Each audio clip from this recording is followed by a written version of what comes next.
This world is not conclusion. A species stands beyond, invisible as music, but positive as sound.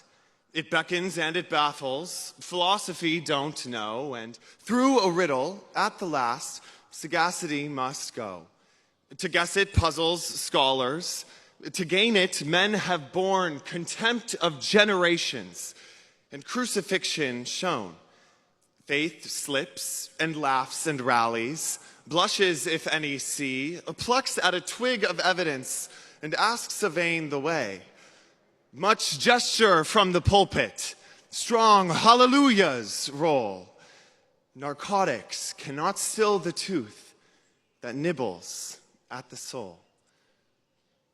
I first encountered this Emily Dickinson poem my freshman year, across the yard in Boylston Hall. Immediately, I was in love. I underlined the opening phrase and annotated it with my scholarly best. OMG. This poem followed me through Harvard.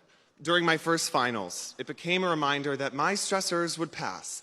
This paper was not conclusion. When I ran the Boston Marathon, the poem was running there with me.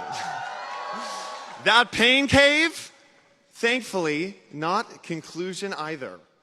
And now today, we gather here to celebrate not conclusion, but commencement.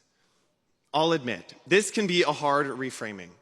For me, Harvard has often felt like an end rather than a beginning. I grew up as one of the few openly queer kids in my Minnesota hometown.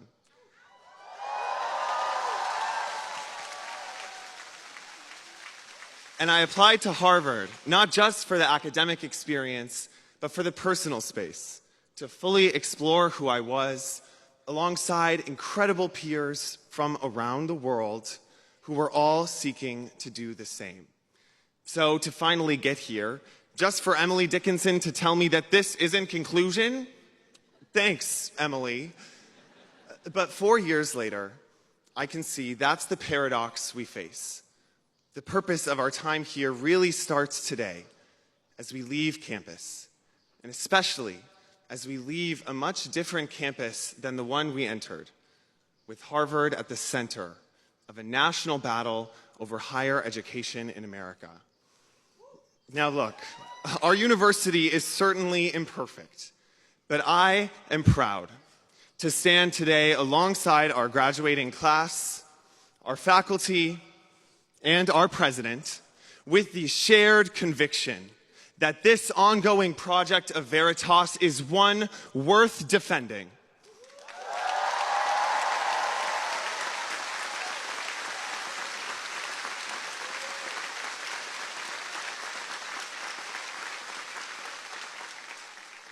And let us be comforted by the knowledge that this community, our community, has led the way through chaos before.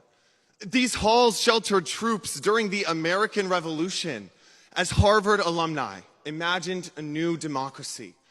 During the Great Depression, a Harvard alum created the New Deal. And during the Cold War, it was a Harvard alum who inspired us all by dreaming to put a man on the moon. All of this our alumni achieved not in service of themselves or ideology, but in service of others in times of great national need. These too are times of great need, but this world is not conclusion.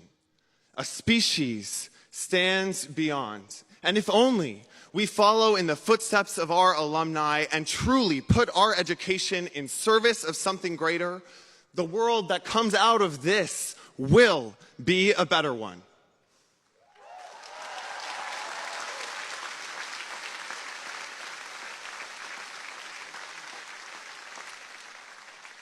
You can try to shirk this charge of service, but Emily Dickinson knows that it will chase you down. Narcotics cannot still that tooth that nibbles at the soul. I pray, in whatever world finds you next, in whatever stands beyond Harvard, when that tooth bites, listen to what it tells you. Because this world is not conclusion. Class of 2025, this is commencement.